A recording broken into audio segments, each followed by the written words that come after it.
साथियों, एक बार फिर से नमस्कार। साथियों, आज मैं आपको जो पशु में होने वाली जो एफएमडी यानी खुरपका मुंह पका जो रोग है उसके बारे में पूरी जानकारी दूंगा कि उसके होने से हमें पशुओं को कैसे बचा सकते हैं। उसके बचाव में सबसे मेन जो कड़ी है वो है टीकाकरण यानी वैक्सीनेशन।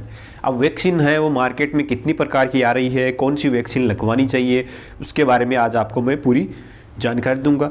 तो साथियों, ये मेनली है वो 7 प्रकार के वायरस के कारण पशुओं में फैलती। अब इंडिया में इसके 2 प्रकार के वायरस है वो ज़्यादातर संक्रमण फैलाते हैं। पहला एओसी, दूसरा है एशियन फैच, सेकंड, थर्ड, इसके 3 स्टेज चलती। तो ये 2 प्रकार के मेनली भारत में वायरस के कारण पशुओं में ये एफएमडी के हैं संक्रमण फैलता है। तो जैसे मान लीजिए संक्रमण फैल गया, उसके 2 से 8 दिन यानी इसका सिंपल इंक्यूबेशन जो पीरियड है वो 2 से 8 दिन का होता है। अब ये इतनी लंबी प्रोसेसिंग क्यों होती है?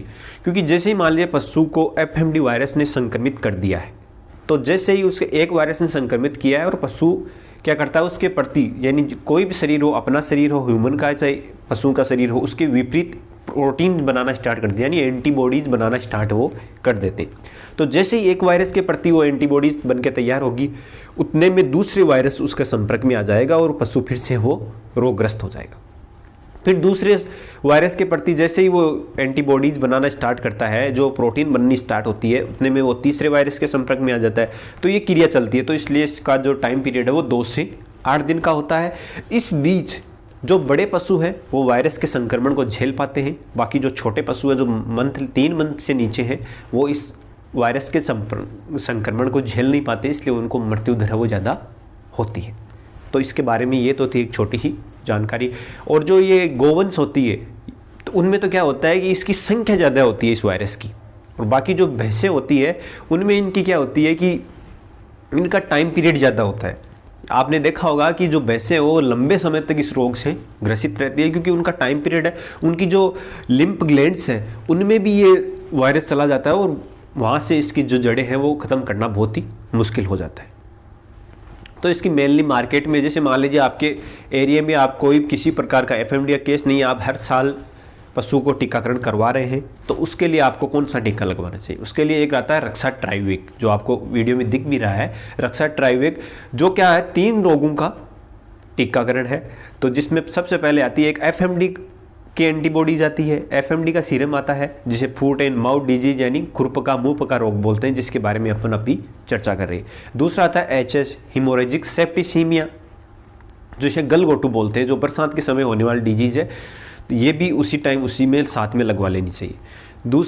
तीसरा आता है उसमें बीक्यू ब्लैक क्वार्टर जिसे बोलते हैं, ब्लैक लेग भी जानते हैं, काली बुखार, लंगड़ी बुखार, अन्य नाम है इसके। अब इन दोनों के जो ट्रीटमेंट है वो चैनल में डाले गए हैं, आपको लिंक भी डिस्क्रिप्शन में है वो मिल जाएगा। तो इन तीनों का जो बरसात के समय होने वाली भी डिजीज है तीनों ही, और ये जो एफएमडी जैसे ही बरसात का मौसम खत्म होता है उसके जस्ट तुरंत बाद स्टार्ट हो जाती है, तो उस टाइम हमें ये वैक्सीनेशन है वो करवा लेनी चाहिए। लेकिन जैसे मान ली इसकी जो वाइल है वो 30 ml की आती है और इसकी डोज है वो बड़े पशु में 3 ml इंट्रामस्कुलर, मिड नेक में डीप इंट्रामस्कुलर आता है। ये इसकी डोज रेट की बात होगी। दूसरा, यदि आपके पशु आसपास में गांव में कहीं भी मान लीजिए 2 से 3 किलोमीटर के एरिया के बाहर कहीं भी एफएमडी आ गई है, उस टाइम हमें ये वैक्सीन नहीं लगवानी है।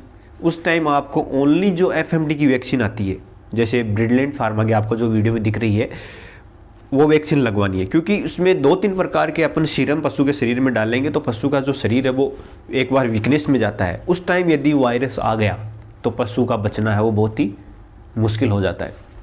उस टाइम हमें ओनली जो एफएमडी की वैक्सीन आती है वो करवानी चाहिए। इस टाइम भी ये समस्या ज़्यादा बढ़ रही है, तो इस टाइम भी हमें जो ओनली एफएमडी की वैक्सीन है वो ही पशु में करवानी चाहिए। क्योंकि बाकी जो बीमारियां हैं उनका अभी कोई समय पीरियड्स है नहीं, और जितने में इसकी 6 मंथ की जो वैलिडिटी है वो ख़त्म हो जाती है। तो इसलिए अभी हमें जो एफएमडी की ओनली है वो वैक्सीन ही लगवानी है। इसकी डोज है वो 2 ml इंट्रामस्कुलर, डीप इंट्रामस्कुलर वही मिड नेक के अंदर, और छोटे जो गोट और सिफ हैं उनमें 1 ml इंट्रामस्कुलर इसको लगवा सकते हैं। तो ये थी वैक्सीन के बारे में जानकारी। यदि वीडियो अच्छा लगा हो, और इसकी दूसरी कड़ी है वो ये है कि इसमें इम्यूनिटी, यानी पशु रोगग्रस्त हो जाता है तो उसकी इम्यूनिटी कैसे बढ़ाए, क्योंकि ये वायरल बीमारी है और वायरल बीमारी में इम्यूनिटी बढ़ेगी तो पशु को वायरस है वो दूर हो जाएगा, वायरस खत्म भी हो सकता है। तो उसके लिए विशेष प्रकार के जो देसी काढ़े हैं उनके बारे में भी चैनल में वीडियो डाला गया, आप जाकर के वो भी देख सकते हो। थैंक यू, धन्यवाद। उम्मीद है आपको जानकारी पर्याप्त मिली होगी।